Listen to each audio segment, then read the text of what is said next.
Welcome back to the Holosky podcast. We are your hosts. I'm Steven. And Kyle. And we thank you for tuning in and hanging out with us on this wonderful Monday.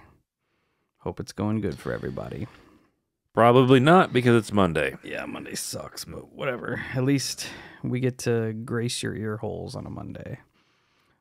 Today, we're diving into round 3 of Project Serpo and the Human Exchange Program.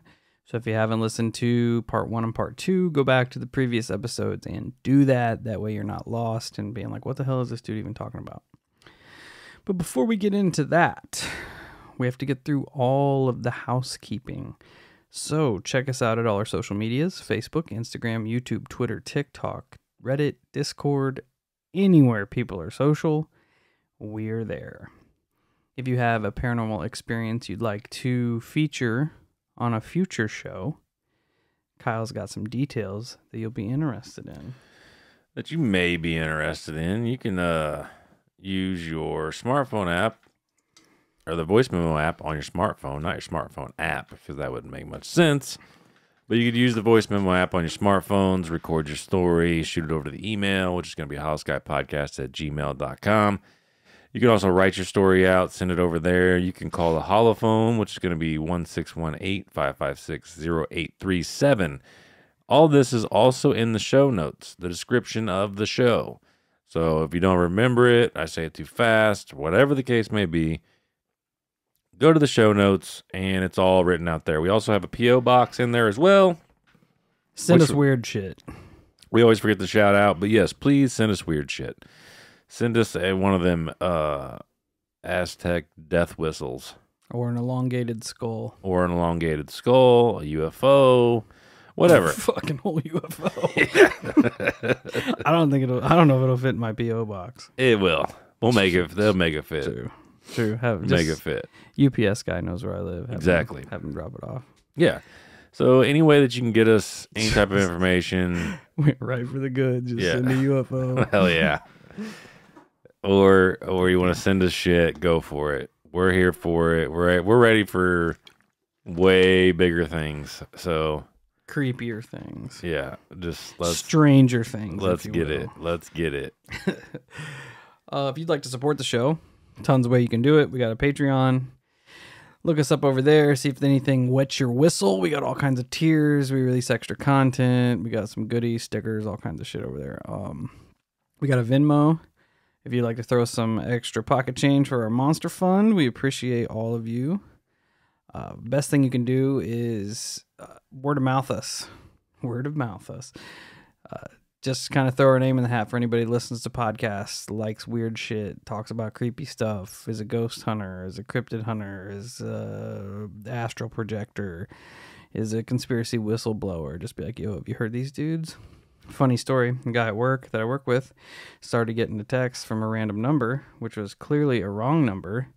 And he's like, look at this. I finally got a text from somebody that doesn't know who I am. And he hands me his phone, and I put, listen to the Holosky podcast, and sent it to the number. Hell yeah. Always repping my brand. Speaking of, I got a interestingly fun story as well. Let's go. Same vein. Fuck you, Taco Bell. How's that? Wow. Yeah. Wow. I'm going there. You know why? This pissed me the fuck off. Here we go. Somebody pissed me the fuck off. So I have, and you can be witness. Remember how I always used to talk up their breakfast burritos? I do remember that. Yeah. They had the best breakfast burritos. They were fucking huge. They were literally like the size of a Monster can. They were like $1.50. They got rid of them. Don't have them no more. I go there today. I've been fasting hardcore and really fighting the urge to eat shit. And I'm like, fuck it. This morning, I am going to go grab me just straight trash. A breakfast burrito. And they're like, oh, we don't have those anymore. And I'm like, why? Why?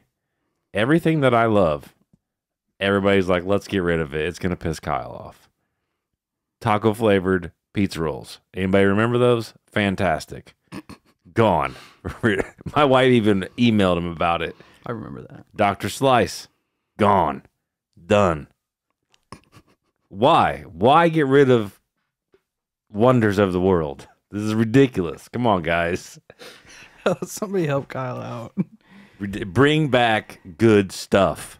How did me texting a random number remind you of your burrito? Because I'm still butthurt. It's over 12 hours later. Probably closer to 20 hours later, and I'm still pissed. This is real trauma you all are witnessing right now. I'm pissed. I love breakfast burritos, and they had the best, man. It was bacon, egg, cheese, hash brown.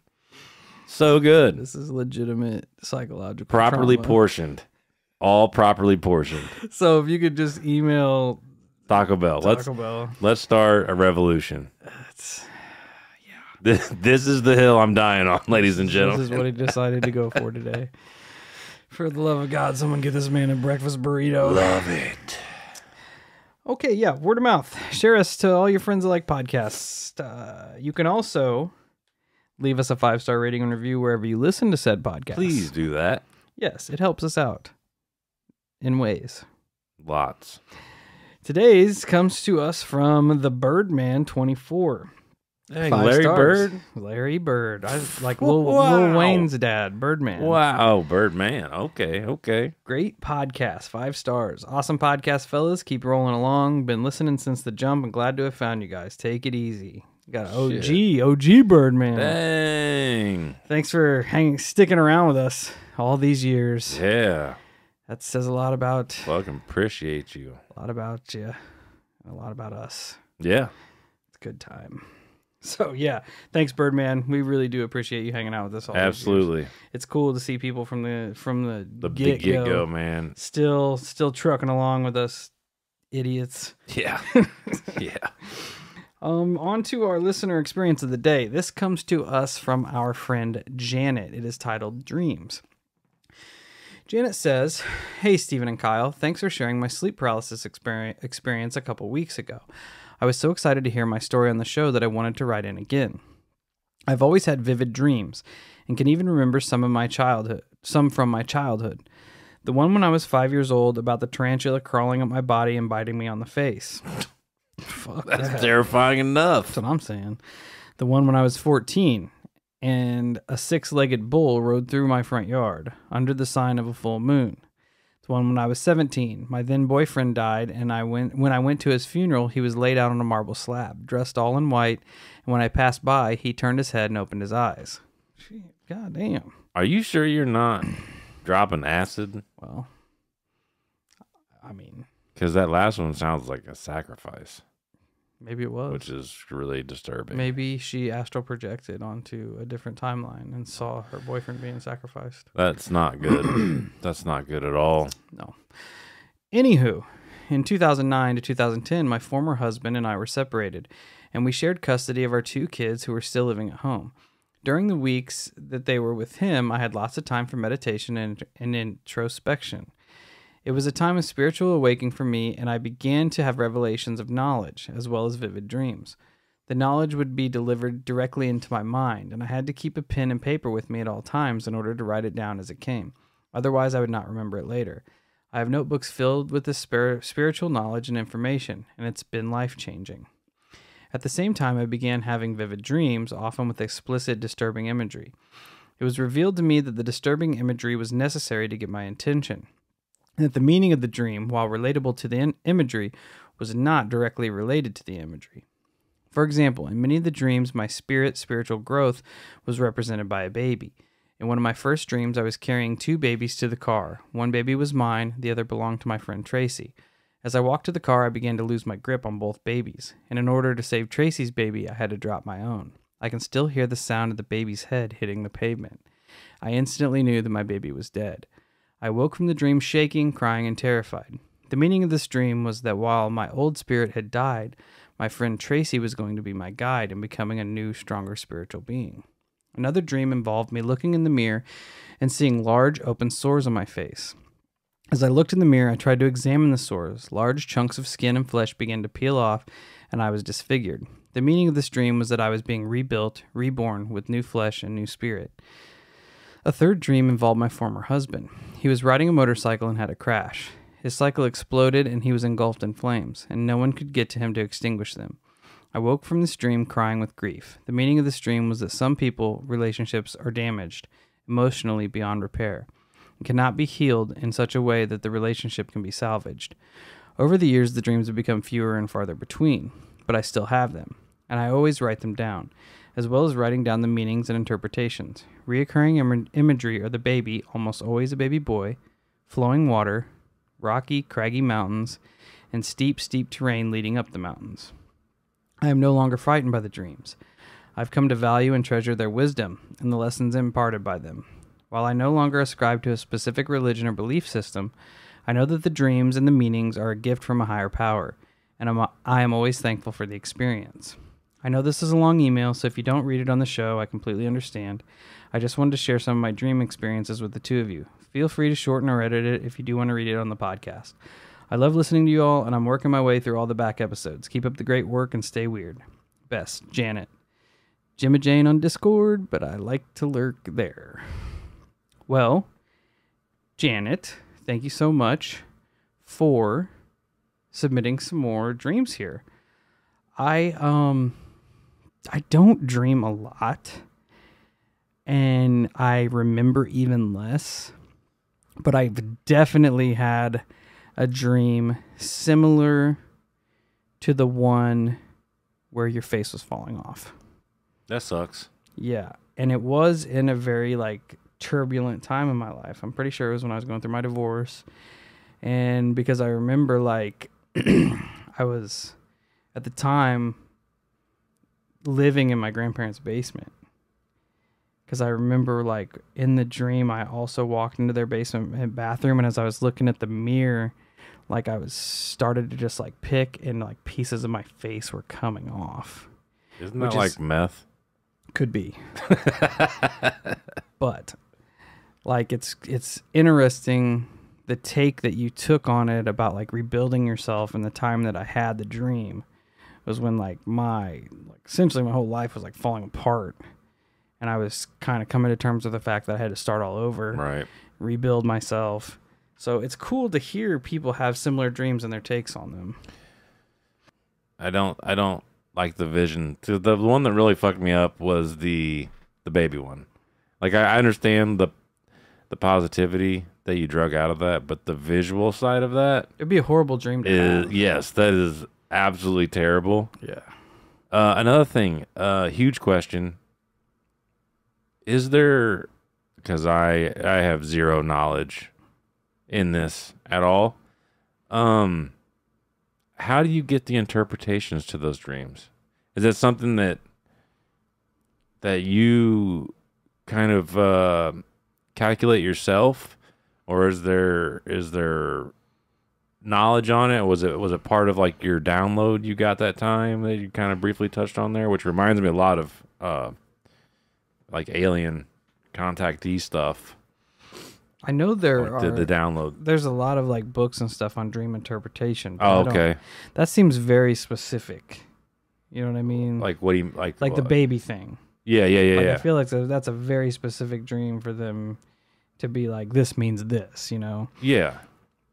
Because to be fair, I on my own, I would never equate the answer she got, right? I would never be able to formulate that on my own, because I would just look at it oh no, I dropped my kid and it's dead and this is not good. Yeah. I would, especially if it was one of them ultra vivid ones where you wake up and you're almost convinced it's real for a minute. Oh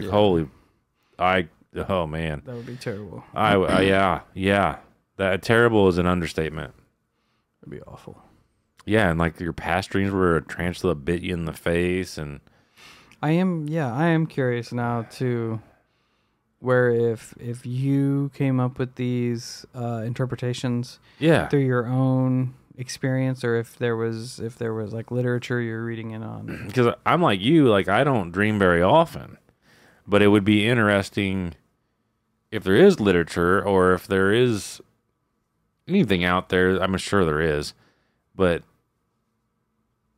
because when I do dream, it would be interesting to try to okay, was there a deeper meaning in this dream, or was it just this?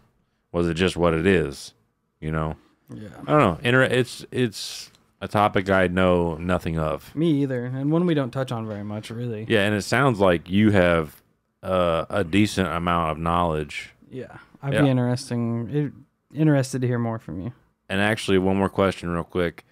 Why do you think the dreams are coming to an end for you? Like you said, they're fewer and far between. I wonder if it's like she is starting to reach the peak of her spiritual journey. Good question. Yeah, I don't know. Just a couple things there. If you wouldn't mind responding, that'd be great. If not, we understand. Yeah, for sure. we are out of our element there. So absolutely. The more you can enlighten absolutely. us, definitely the better. Yeah. But thank you for taking the time to write in. Good stuff. Good stuff.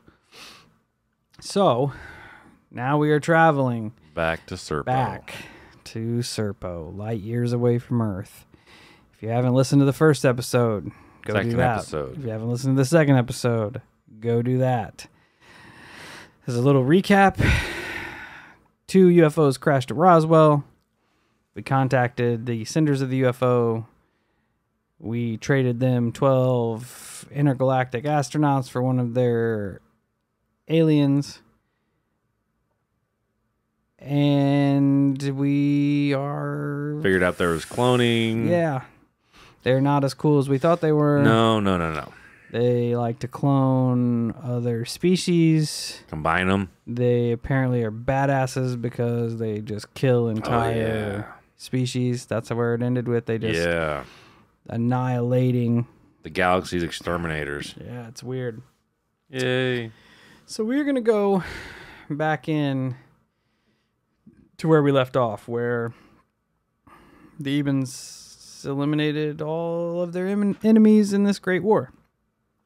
So, it's stated that the EBENs have been space travelers for the past 2,000 years. They first visited Earth about 2,000 years ago. It is said that the EBENs have a population of only 650,000. They keep this number at 650,000 because it's a very stable, structured civilization. Each male has a mate. They are allowed to reproduce in a somewhat same sexual way that we do, but they're limited to only a very specific number of children. Our team never saw a family with more than two children, 2 child EBENs. The EBEN civilization was so structured that they planned the birth of each and every child, spacing them apart to allow proper social grouping of the civilization. EBEN children matured at a super rate compared to Earth children. Our team watched live births, attended to by an EBEN doctor, and then watched the development of the child over a period of time. Team members' time. They matured at an alarming rate. The EBENs had scientists, doctors, and technicians. There was one educational facility on the entire planet.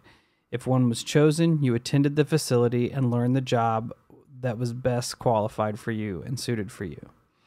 Although it was extremely difficult to judge or measure, the team estimated an EBEN's IQ to be somewhere around 165, which is high. EBENs had no singular ruler. There was a council of governors, which we called it, which the team named. This group controlled every single action on the planet. The members of the council seemed to have been around for a long time.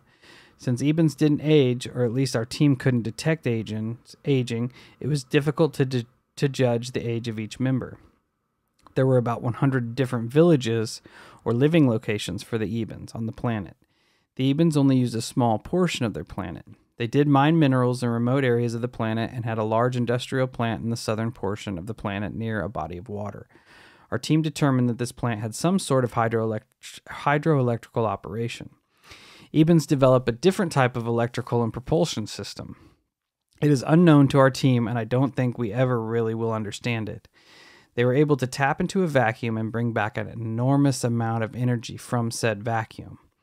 Our team's living quarters, which consisted of several small buildings, contained electricity powered by a small box. The small box supplied all the power our team needed. Ironically, the electrical equipment our team brought on the trip worked using this power source only. EBENs did die. Our team members saw the deaths, some from accidents, some from natural causes. The EBENs buried the bodies of their dead, similar to how humans bury their bodies of their dead. Our team saw 2 air accidents involving the interplanetary flying vehicles. Sounds like the EBENs aren't very good at flying. If they crashed at Roswell, Right. and then they crash on Serpo. I feel like at this point they're just like really dumb, smart people.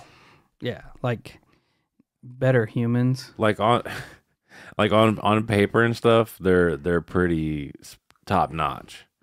But then you get them out in the real world, and they're just not so good. Yeah, and if you don't like it, they'll just kill you. Right. Yeah, I mean, they obviously they created a vacuum and pulled tons of energy out of it somehow. That's I need one of these pretty boxes. pretty legit. I need one of these boxes that power all of my energy. Oh, dude, that'd be great. Because my Ameren bill's been fucked up. Yeah, so send us one of those. Yeah, to the P.O. box. Yes. Anyway, the EBENs worshipped a supreme being. It appeared to be some sort of deity relating to the universe. They conducted daily services, normally at the end of their first work period. They had a building or a church that they entered to do this worshiping. Our team left Earth in a large EBEN spacecraft, flew to Serpo in approximately 9 months by our team's measurement. Upon our team's return, they traveled in a newer EBEN craft. The time estimated by our team for the return was only 7 months. So in that amount of time that they were on the planet, they had upgraded their technology so much that it shaved 2 months off of actual light travel. Damn. Another thing, I wish they would have elaborated more on their religion. It might go. That would have been a little kind of fascinating, because you could run parallels to possibly some of our religions. Yeah. It is weird that they also worship a solo supreme being. Yeah, there's some commonalities there, overall so far in the story, where they run in parallel with us slightly. Yeah, it's weird. We circle back around to why there were only 650,000 EBENs in the civilization, even though the planet was big enough to house more. Team never really found an answer, except that they think that hundreds of thousands of EBENs died in the Great War. Oh, because I was going to ask, because they said 650, yeah, and then you also went into how they have a pretty structured birthing process. And if they intentionally keep it at 650, that means they would have to also systematically either wait for EBENs to die or systematically kill as ones are born. Yeah, they said they lost a ton of them in this war when they just exterminated whoever tried to attack them. So that would make sense if they're not necessarily trying to hold that number. It's just kind of where they're at currently. It's where it just kind of falls into place. Right. Earth-based social behavior specialists surmised that the EBEN civilization was structured to accommodate their own needs. Our team did find limited supplies of commodities on their planet. Large buildings were used to harvest food products. The soil wasn't rich in a lot of minerals. EBENs used a form of organic agriculture to harvest food items. Maybe the EBENs were scared that if they overpopulated their planet, they couldn't provide for their citizens, since their soil wasn't really that great. Also makes sense. Yeah. EBEN culture. They had a form of musical entertainment. The music sounded like tonal rhythms, kind of similar to the way that they spoke initially, through a series of tones and all that dial-up weird shit. They also listened to a type of chanting. The EBENs were dancers. They celebrated certain work periods with a ritual dance.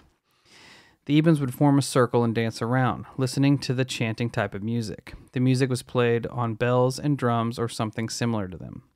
There were no televisions, no radio stations, or anything like that. The EBENs played a game, something similar to soccer, but with a larger ball. The object was to kick a ball down a field into a goal. The game had very strange rules and was played for extremely long periods of time. So it was like a weird soccer game that went on for months.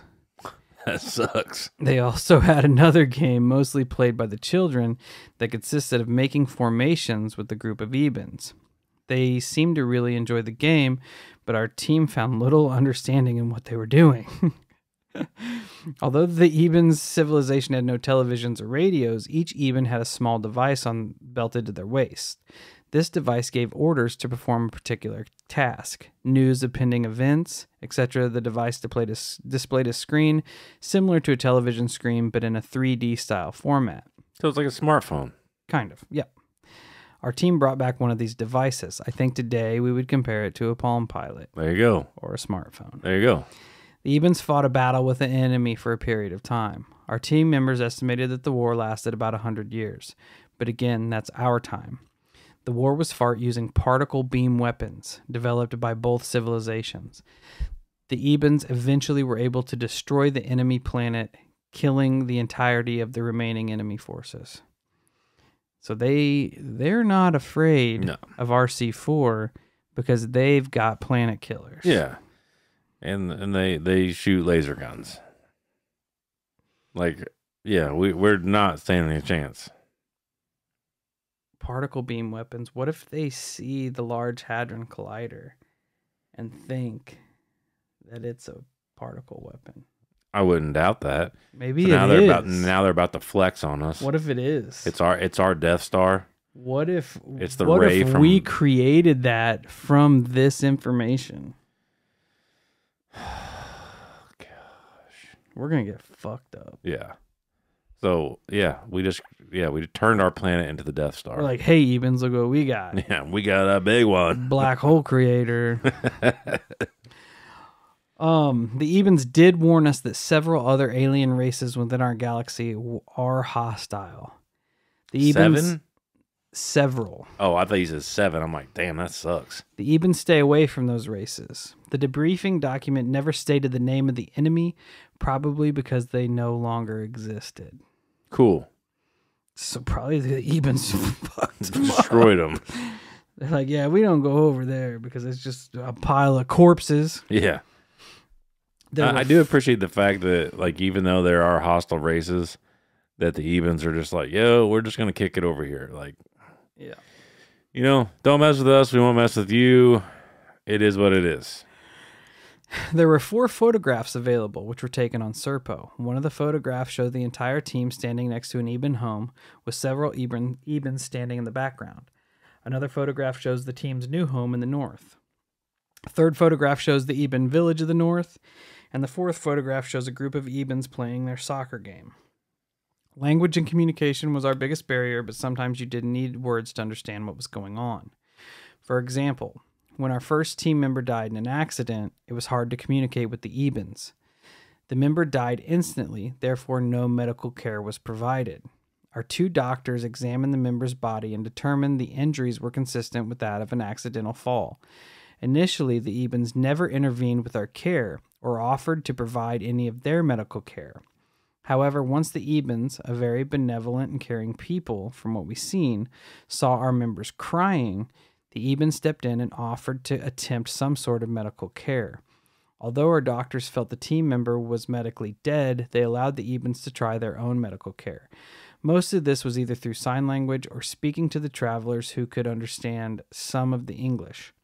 The EBENs transported the team member's body to a remote area of the largest community. They took the body into a large building, apparently their hospital or medical center.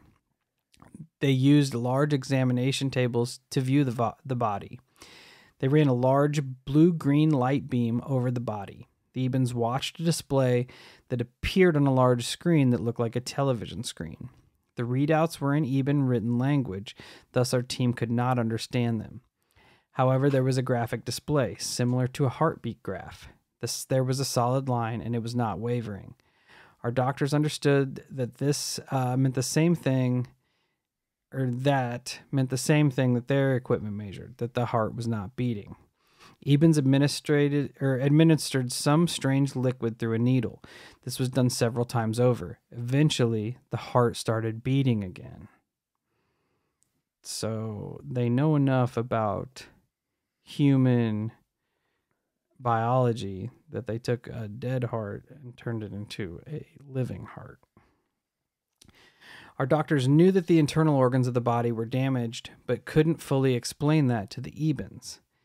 The EBENs finally made a sign by placing both their hands to their chest and bowing their heads. Our team members knew that that meant the body was dead and that nothing could be done. They showed affection to our team. During the last work period, the EBENs had a ceremony for the dead team member, the same ceremonies that were used when an EBEN died. Our team held their own service, attended by the EBENs. The EBENs were extremely curious about our religious service. One team member who was acting as a minister performed a death service. Our team was eternally grateful for the EBENs' caring attitude for our dead friend.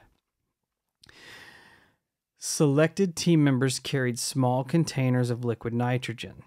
EBENs were vulnerable to extreme cold. In the case that EBENs turned hospital... The guys are still plotting. They're like, hey, we appreciate you being so nice, so caring. We're about to blast you in the face with liquid nitrogen. Right. It's crazy that that was in the list of shit that they brought, and now it's coming full circle again. In the case that EBENs turned hostile, the liquid nitrogen could be used to neutralize EBENs during an escape attempt. The team members were instructed to spray the substance directly into the face of an EBEN. EBE-1 was found to be vulnerable to this. So this was the one that was on planet Earth. Oh, shit. Okay, but before we go there... So all the team members were briefed on this prior to them going to Serpo. Yeah, that's... See, but that's also like a fucking red flag to me, because how the fuck... I mean, other than EB1 like explaining like, hey, yeah, we prefer the heat mine over the cold. Like, how do we know that this is going to work against them? Unless they tested it on EB1, which is a possibility. Which, and then, I mean, they literally just said was found to be vulnerable to this. Right. So I'm assuming they pepper sprayed this dude with liquid nitrogen. And like, to be fair, other than once again EBE saying, hey, you know, we are not fans of the cold, who grabs liquid nitrogen and sprays it in somebody's face? Humans. Well, yeah. But I'm pretty sure that's happened. People do that to people. Yeah, that wouldn't be surprising. It just sounds like a random thing to do. Like, I got an idea, guys. Let's spray him in the face with liquid nitrogen. It's gonna be cool. Maybe they know like the effect it has on our biology. Maybe they just assumed that it worked across the board. I think you're stretching there because I'm trying, bro. I'm trying. Yeah, because I'm like, but yeah, it still wouldn't. I'm trying, Kyle. That wouldn't be a suggestion. Like, if anything, I'd be like, make a flamethrower. Make a flame. Nobody likes fire. I mean, they liquid nitrogen T-1000 and that's true. That's true. Terminator. Yeah, I mean, all right, now I'm sold. T2. I got it. Yeah, I'm sold now. As for the liquid nitrogen, it was placed in special containers, just like we do today. The debriefing document doesn't state these type of containers, just that each member had a small container. However, during the return debriefing, the team found the EBENs to be so docile, each team member quickly discarded these bottles of liquid nitrogen after they arrived on Serpo. The EBENs realized that the team had this substance, but never questioned the reasoning for it. As with the weapons, each team member had a handgun and a rifle. The EBENs realized that these were weapons, but again, never questioned why the teams were bringing them along. Each team member never carried weapons except during their exploration of Serpo, and then only certain members carried them. Regarding the reason why some team members remained, so team members stayed on the planet after the rest of them returned. They said, F it, I'm not going home. Yeah. I ain't going back. Yeah. I like it here. I think if I remember right, 2 of them decided to stay. So was it love? Probably because they're like, this Earth sucks. I mean, I'm getting the fuck out of there. Yeah, so far it doesn't sound terrible on Serpo. No, like, and other than the fact that their food sucks. Would you rather be homies with the planet killers? That's true. Or true. enemies with the planet killers? Valid point. And I mean, if they're always going to treat you humbly and with respect, like I can fuck with that. I don't have a problem with that. Yeah. Regarding the reason why team members remained, the debriefing reported that team members who remained did so voluntarily. They fell in love with the culture of the EBENs and the planet. They were not ordered to return. Communication with the remaining crew members on Serpo lasted until about 1988. No other communication was received from those team members. The two who died on the planet Serpo were placed in coffins and buried. Their bodies were returned to Earth. That's weird. That is weird. That's weird. Each team member received a large dose of radiation during their stay on Serpo. Most of the team members died later of radiation-related illnesses. President Clinton wanted to continue the exchange program, but others in his administration thought it would be a mistake and overruled him. It was terminated in 1994. All surviving team members were carefully monitored and watched by a special branch of the DIA. This last surviving team member died in 2002 in the state of Florida. So that's primarily the crux of the story, but I have a bunch of extra tidbits here talking about like the energy devices and all of this other shit that I'm going to go into. So the EBEN energy device found at the crash site had the dimensions of 9 inches by 11 inches by 1.5 inches. It weighed 26.7 ounces. It is clear and made of something similar to hard plastic. On the bottom left, there is a small square metal plate, possibly a chip. It is one of the connector points. On the bottom right, there's another small square metal point, which is a second connector point. Viewed from an electron microscope, the EBEN energy device contains small circular shaped bubbles. Within these bubbles are extremely minute small particles. When a demand for electric power is applied to the device, the particles always move in a clockwise motion at great speed, so great that it's not measurable. There's also some type of unidentified fluid located around the bubbles. When a demand is placed on the device, this fluid turns from a clear color to a hazy pink color. The fluid becomes warm between 102 and 115 degrees Fahrenheit. However, these little bubbles would not heat up, only the fluid would. The bubbles maintained a constant temperature of 72 degrees Fahrenheit. The boundary of the device contains small micron-sized wires. When a device is placed on the ED, the wires expand in size. This expanding process is dependent on the amount of demand placed on the device. We did exhaustive experimentation with the device. We could power anything from a half-watt bulb to an entire house.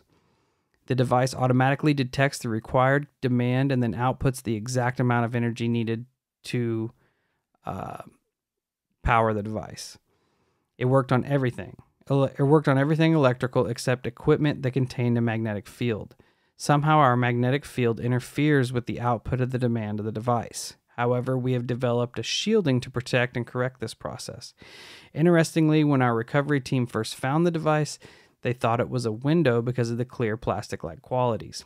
EBE1 had to show us how it worked. It still took us many years to fully understand the device's operational qualities. I'm sure we fully understand everything about it today, but that it wasn't written in the final Serpo report. So EBE1 here is like, yo, let me show you how to use this unlimited energy device, and we sprayed him in the face with liquid nitrogen. Sounds about right. Yeah. Okay, talking more about this energy device, they started to call it the crystal rectangle. Since 1956, many experiments were conducted using the crystal rectangle. Most of these experiments were conducted by Los Alamos, or a contractor of the Department of Energy. Remember, the CR was described as following. It just gives the dimensions.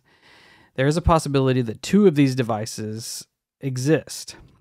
There was a notation in a classified document that read, particle vacuum enhanced energy device. This would indicate that, or energy device 1, this would indicate that there is a device 2. Scientists do not refer to the CR as CR, but as PVEED, or the magic cube. Remember the small bubble that moved around inside when an energy demand was placed on the magic cube? Our scientists have discovered that the substance contained in the dot. The dot was found to be a perfectly rounded particle of charged antimatter. Our scientists still don't understand how this piece of antimatter can remain stable until it is tasked with movement. They still don't understand, once a demand is placed on the CR, that the antimatter starts the movement and creates energy. Our scientists have found that the crystal rectangle is made of unknown material with several unknown elements which have been detected. One of the materials is similar to carbon, but not exactly like carbon as we know it. Another substance is similar to zinc, but not the same consistency. Again, it just goes into how when an energy demand is placed on it, it creates a signal which measures exactly how much energy is needed. I can skip a lot of this. This just talks about where they were found at the crash sites.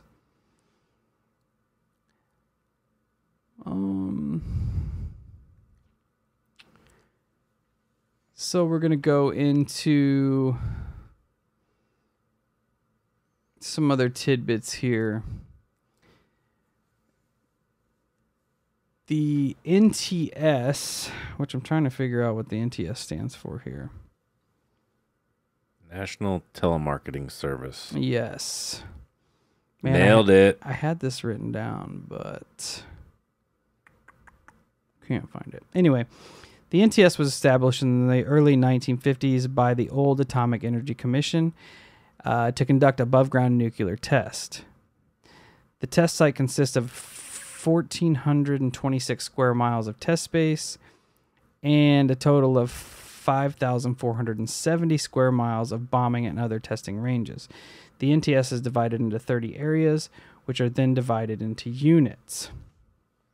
Man, I know I wrote it down. What NTS? Nuclear testing site? Yeah, I think so. I think that's it. So I'm touching on this because they started developing technology at the NTS based on stuff that they recovered from the crash site. Yeah, that makes sense. Yes. So here is some of the technologies being developed that were taken on after this. And what year would this be in? Does it say? Post 1950s, early 1950s. Okay. I figured it was a long time ago. So first we have Project Delta, a highly classified project to develop methods to extract specific materials from alien spacecraft. This project is attempting to take materials from known alien artifacts and determine the exact makeup of these materials. Next, we have Project Atom, a project that uses radiation and nuclear energy against alien material to determine how the alien material can absorb or repel radiation. Project CRISPA, a highly classified project that has taken alien technology and developed civilian applications. Not much else is known or declassified about Project CRISPA. Project Orion. This is an alien propulsion system testing project. Project Blank. Not cool. Blank, it's just unknown name. A highly classified project that involves medical experiments using alien technology. This is being conducted both at NTS, Armed Forces Institute of Technology, and the University of Miami Medical School. What are you willing to bet it has to do with cloning? Because if there's going to be one thing they're going to be interested in, it is their cloning. Hell yeah. Another unknown project, a highly classified project that takes alien technology and applies it to space travel. Little else is known or declassified.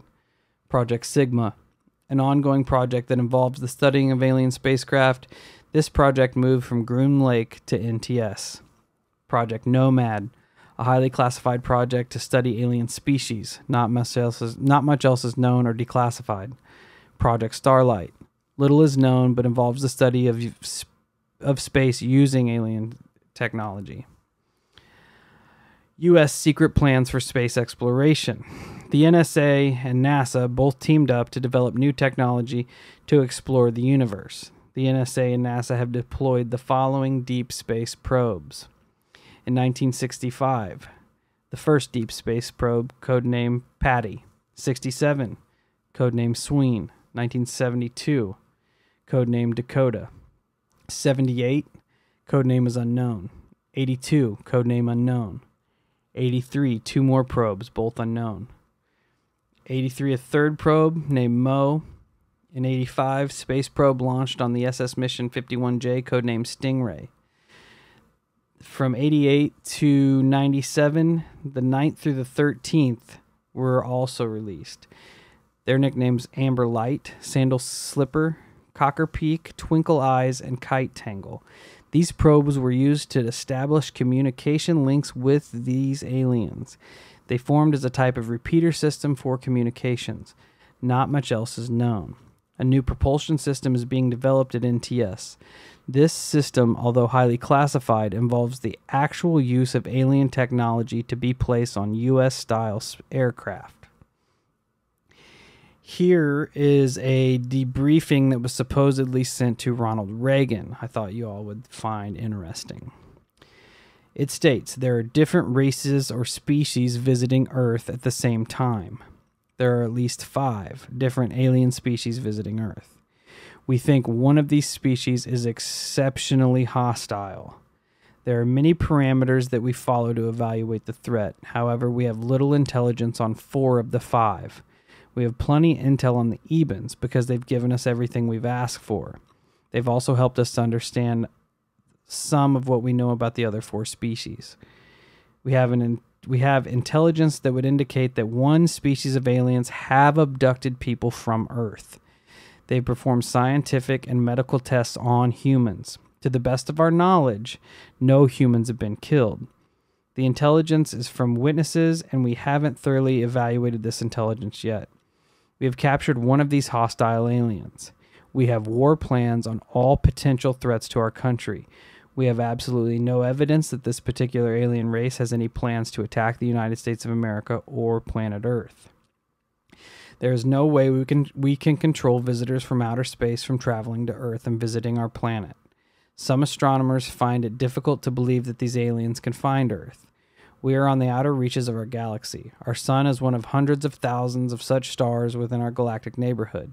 But the EBENs found us. They found Earth. And we are not the only country on Earth that has been visited by the EBENs. Now, as for the other 4 species, we know that they have visited us in the past and will visit us again in the future. We are like a petri dish within the universe. We are a diverse planet. We must be very interesting to other extraterrestrials. I'm sure other intelligent life forms in the universe must have some sort of communications among sentient life forms. Maybe they broadcast that Earth has intelligent life. Maybe that's why we are being visited. There are many sightings all over the world. We must understand that the visitors can roam our planet at will without us doing much about it. However, I personally believe that we must prepare for the eventual day when some hostile life form decides to take over our planet. We are being visited today, now, in this time period. We know the difference between EBEN spacecraft and the hostile alien spacecraft. We call the hostile aliens simply that, HAV, meaning hostile alien visitors. MJ-12 placed the code on them back in the 50s.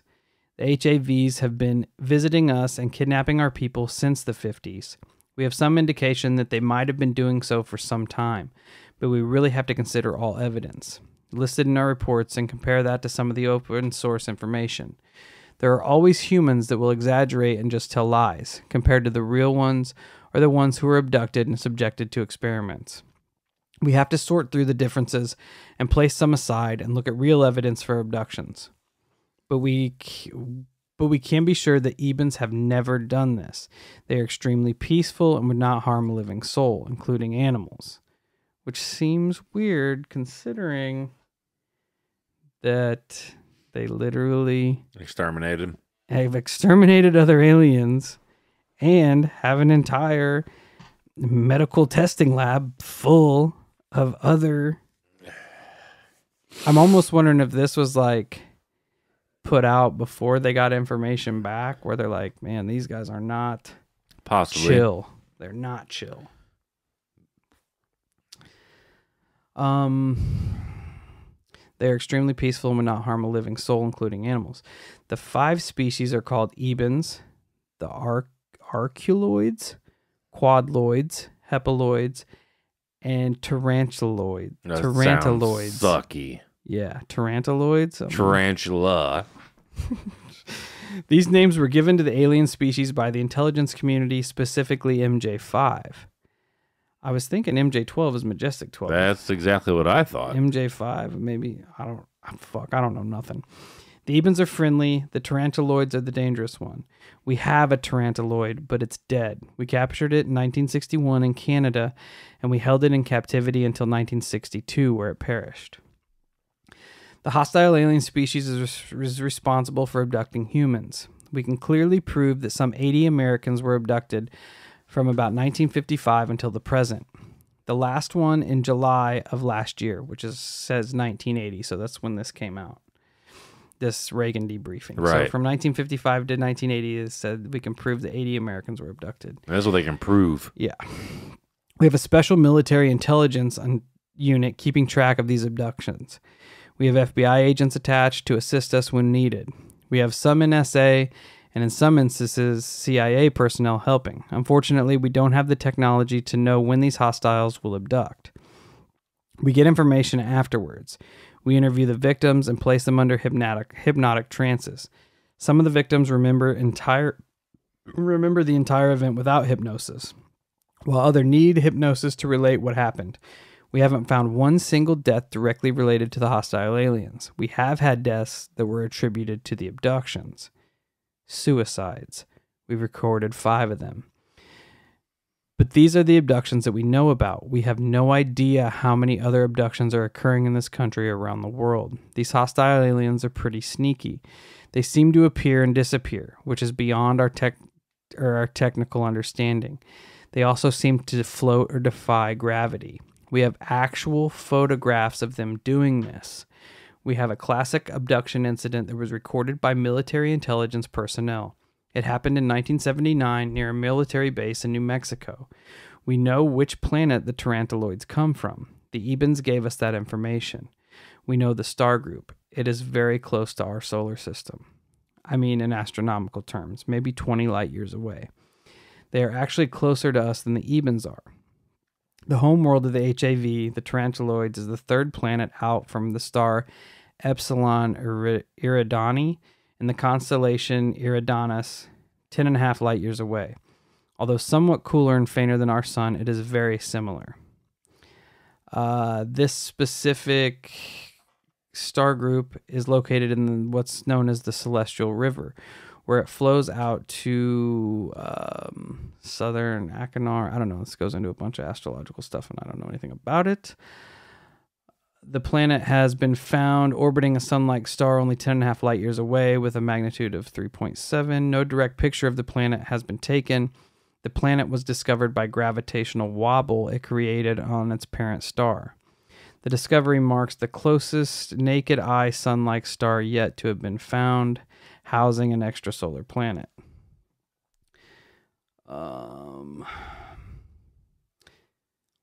They can travel in the same fashion as the EBENs. However, according to the EBENs, the tarantuloids use a different form of propulsion, something like matter versus antimatter. We know that when matter is placed next to antimatter, it's a great deal of energy release. If one could harness this into a propulsion system, that would be great, but we don't have the capability to do this. We have one of their ships that crashed. We do not have the ability to understand it. Their technology is probably 1,000 years more advanced than ours. Most likely even more. They have different materials to work with. Some of their materials are not found on this planet. We found many metals and other things that are also not found on our planet. Maybe they have more than 104 elements, or maybe their elements are different than ours. That goes for each species, though. Although the EBENs do have similar elements to those found here, the tarantuloids have strange materials, like nothing found on Earth. These aliens, and this is in capital letters, can imitate humans. They can look like blonde humans. However, they are not blonde. They are actually ugly-looking insects. So that's pretty fucking weird. That is weird. I wonder how they imitate humans. It says they are pretty nasty looking in their actual form, but they have the ability to change their bodies.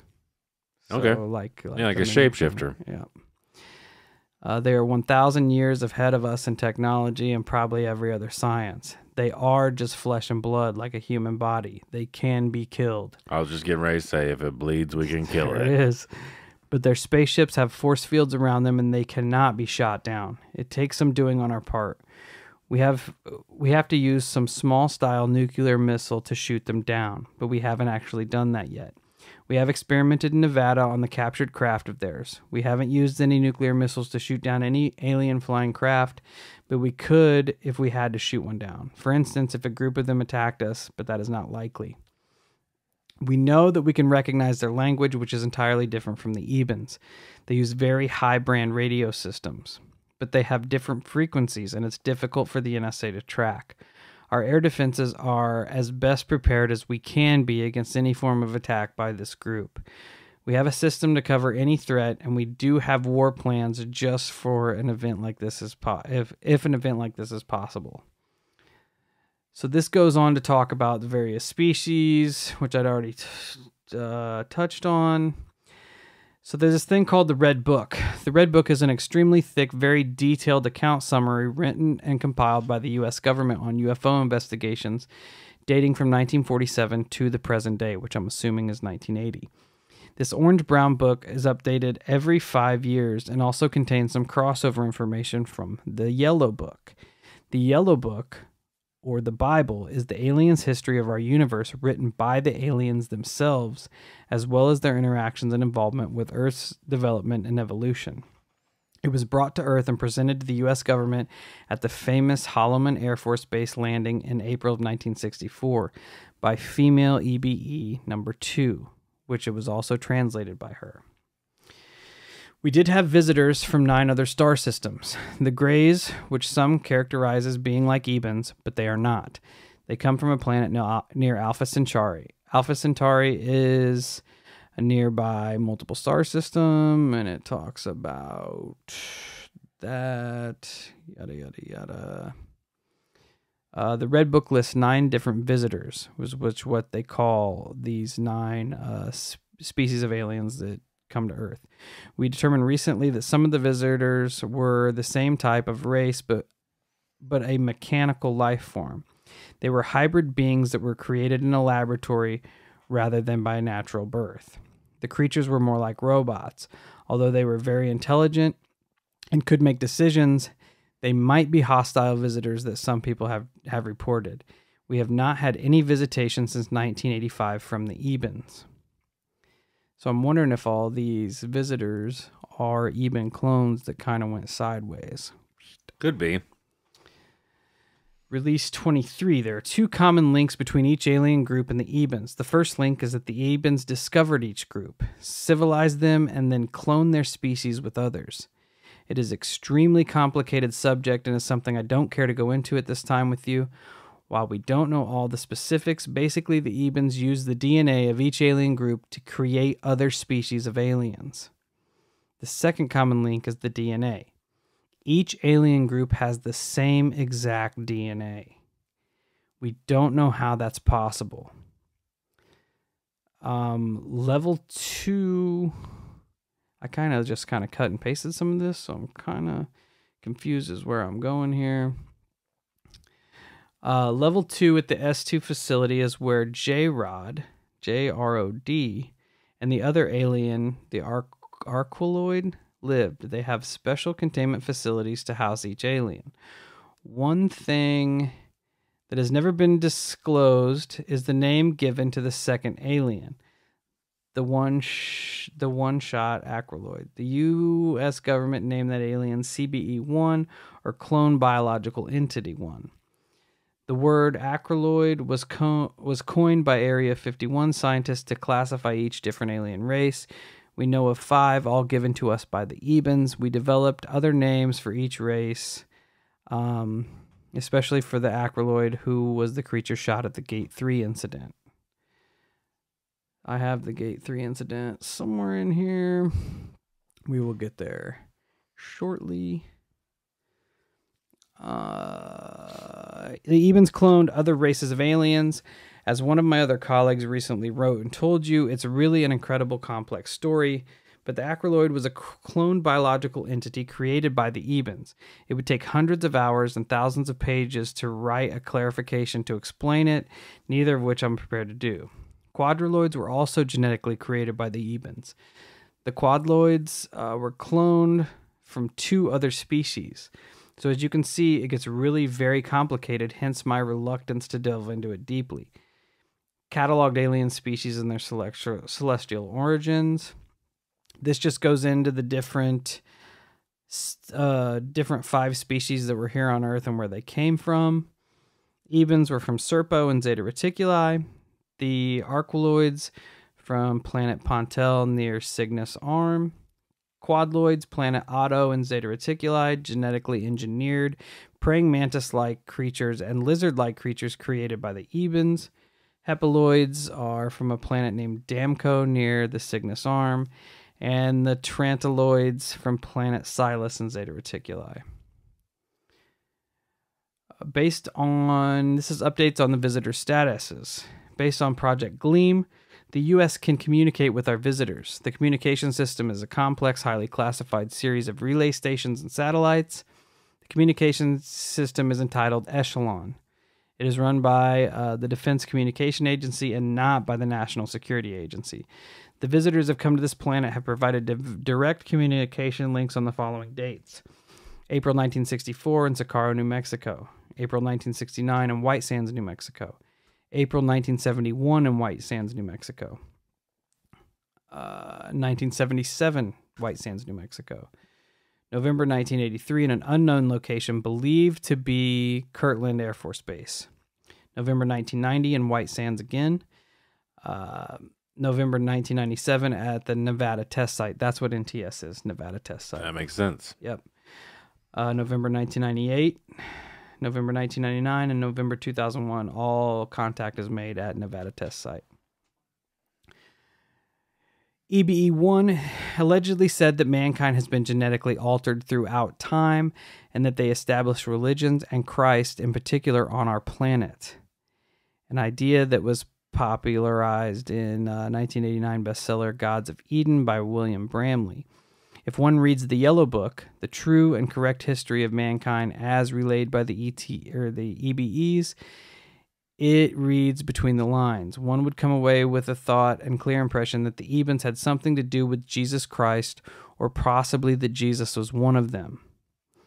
Also, if you look at some of the events that are shown in the Yellow Book, you can connect some incidents such as Fatima, etc., with EBE landings.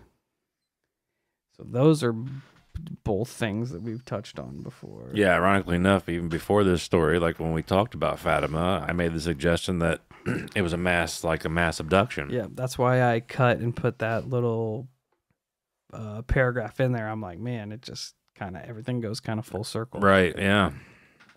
Can you imagine the clusterfuck religion would be if it came out that Jesus was an alien? I mean, I could see it. Yeah. I mean, it's not far-fetched for us. No, not at all. But the whole foundation and building blocks of people's belief system would just... It'd be shattered. Yeah. Shattered and unfortunate. I've got a little bit more to go, so I'm just going to finish this off here. From there, I've got this Gate 3 incident. Release 23. This is the true story of the Gate 3 incident. The incident occurred in April of 1983. Gate 3 was a designation for an entrance into the Groom Lake Complex. This gate connected Groom Lake Complex with Area 51. The gates surrounding Groom Lake Complex were the responsibility of a private security company, the Wackenhut Corporation. There was a mixture of private security and military security for this complex. The incident occurred when a visitor, an ETE or an extraterrestrial entity, being housed at Area 51 S2 facility, escaped. A massive search was started by military and private security forces. The visitor was on foot and left the underground S2 facility through an open vault door. Part of the search team was the director of security for the Groom Lake Complex and an agent from the Air Force Office of Special Investigation, who was also counterintelligence officer for the complex. Both were traveling in a Jeep from the back gate of Groom Lake to the gate leading into Area 51 called Gate 3. As the Jeep approached Gate 3, the OSI agent noticed that the guard was missing from the required location outside the gatehouse. As the Jeep stopped, the OSI agent got out of the Jeep to investigate. The agent walked up to the gate to check on the guard. The agent got closer to the front door of the gate and noticed that the interior of the gate was blood splattered. The agent noticed only small pieces of human body parts were left of a human being. The agent returned to the Jeep and contacted the Central Security Control, which was the main primary security office for the complex, reported the findings. The director of security contacted his office by way of a radio phone mounted on the side of the Jeep. The agent, armed with only an automatic pistol, walked around the area searching for the perpetrator. The agent located the visitor lying down near an underground water culvert. The agent challenged the visitor, ordering the visitor to give up. The visitor walked away, followed by the agent. At some point, the agent fired his weapon at the visitor as a warning. The visitor turned and pointed something at the OSI agent. The agent fired directly at the visitor, hitting it directly in the chest with 2 rounds from a .45 caliber pistol. The visitor fell to the ground. It took 18 minutes for additional security forces to arrive. The visitor was placed inside a containment chamber and transported back to the S2 facility. The visitor recovered from its wounds. The incident was investigated by the FBI and the Air Force Office of Special Investigation. The incident remains primarily classified. The name of the creature involved in the Gate 3 incident was an arqualoid. It is being described as one of the, quote, big-nosed grays, end quote. It was 5 foot, 6 inches tall, gray or tan being with large black slanted eyes and a mushroom-shaped head, with 4 long fingers. They have yellow eyes with vertical pupils, very large beaked noses. They are genetically engineered by the EBENs, possibly cloned, and were given to the U.S. government for observation, examination, and study by the EBENs. The particular visitor lived in the bubble, officially known as the clean sphere, located in the levels 2 and 3 of the 8-level S2 facility at Area 51. If memory serves me correctly, there were 12 to 15 compartments in the clean sphere or bubble, which is located at the south end of the facility. Both the arqualoid and J-Rod lived in 2 of the 12-15 compartments marked visitors. It is important to note that J-Rod and arqualoid creatures were not one and the same, and that claims made by some that they were are just plain wrong. The arqualoid escaped. J-Rod did not. We speculate that this is because the arqualoid had to live in its primary existence in the clean sphere, could only spend minimal amounts of time in our atmosphere, that an overexposure of our atmosphere somehow affected its sanity and intellect. Furthermore, it caused the creature to become delusional, disoriented, and lose its mental faculties for sound reasoning and analysis and judgment. Basically, it lost its mind, or was of unsound mind, which accounts for his escape of the high security clean sphere, and resulted in the homicide of the security guard. Then it goes on to talk about detailed information on the Gate 3 incident, which led up to an unfortunate series of events in April of 1983.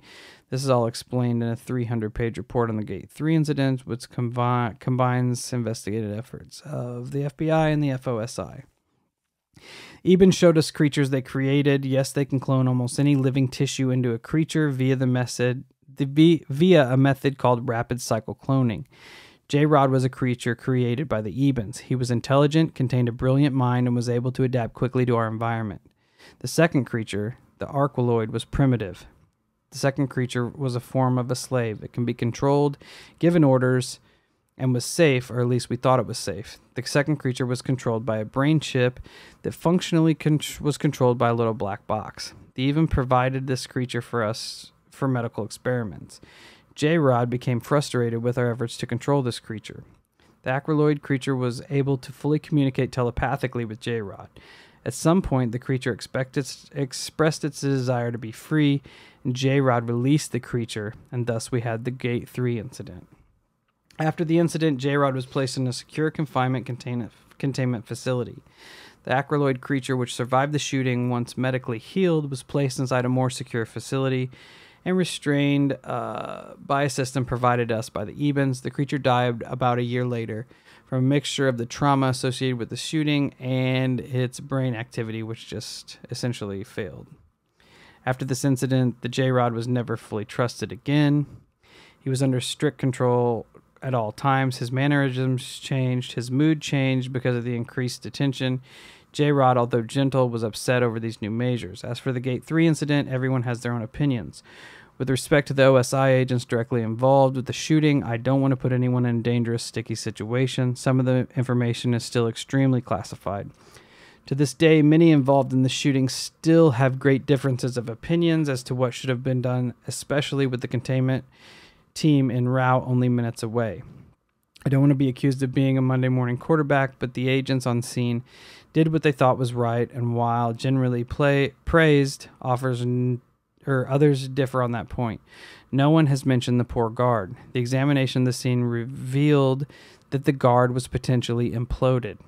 The Arqualoid, I'm probably saying that wrong 100 times over, had a hidden weapon either in or on its body. The weapon, which was recovered and locked up, contained the form of an energy direct beam. The beam struck the guard's body and imploded it. The largest piece of a body part that was left was about the size of a quarter. One eyeball was found intact. The Arqualoid lived for about 1 year after it was shot, but it was in constant pain since our doctors couldn't adequately and effectively treat all of its problems. According to the information we developed from the Arqualoid, which appears in the 300-page report, the guard threatened him and he killed the guard in self-defense. The investigation never revealed the guard's handgun the investigation revealed that the guard's handgun was never fired. The gun was not destroyed, which brings up another interesting point. If the guard was threatening the Arqualoid with a gun, why didn't the Arqualoid just destroy the weapon? As you can see, there are many unanswered questions. In closing, the OSI special agent fired 6 shots, striking the Arqualoid 4 times.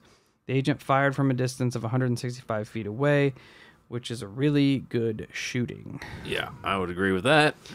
That is where I ended this. So, there's a lot of information to take in there at the end. Thanks for sticking with me. But it seems like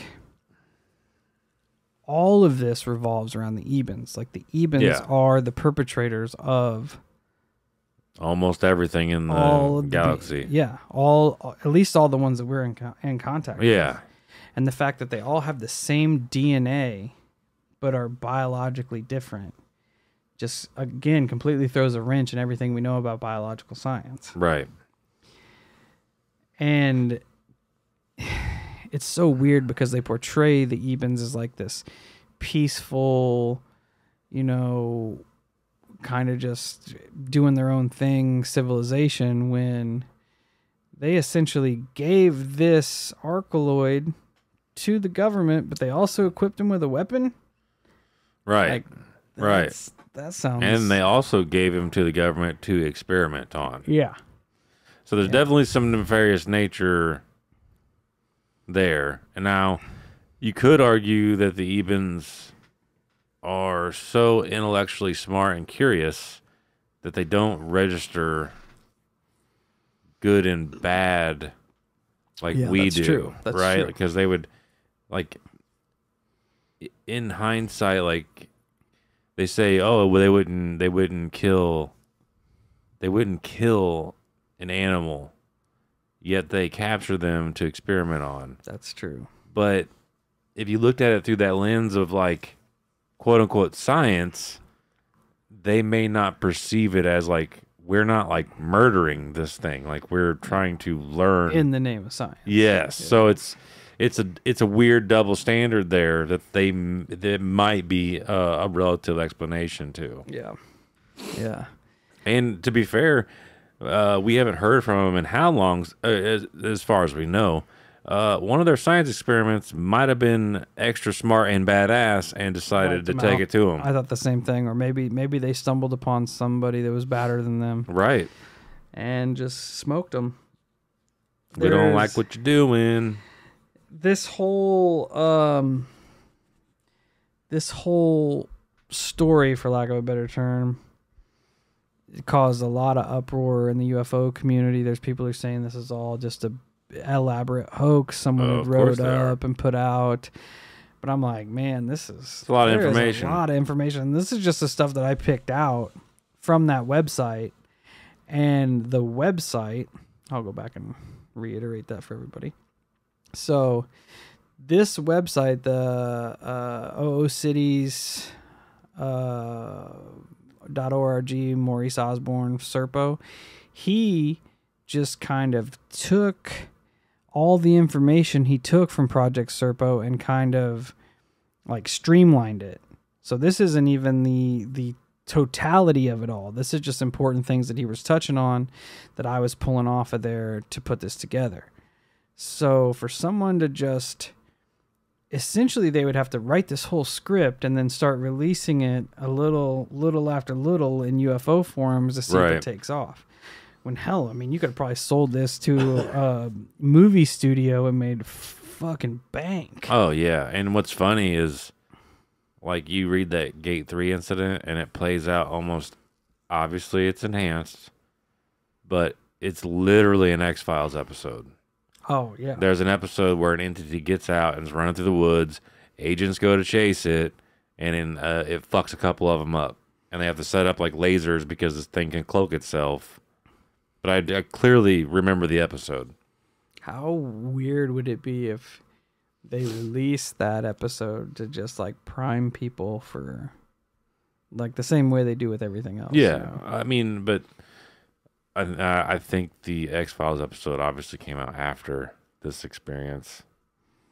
But nevertheless, like they're like the way they do military shows, they will have CIA operators come in or military operators come in and help with the training, because I've heard, I don't remember what show it was, but they've actually, it might have been, what was it called? The Americans, where it was about the Soviets, sleepers coming over, like that. A lot of that's based on real events, supposedly. They had CIA sit in on it, and they would release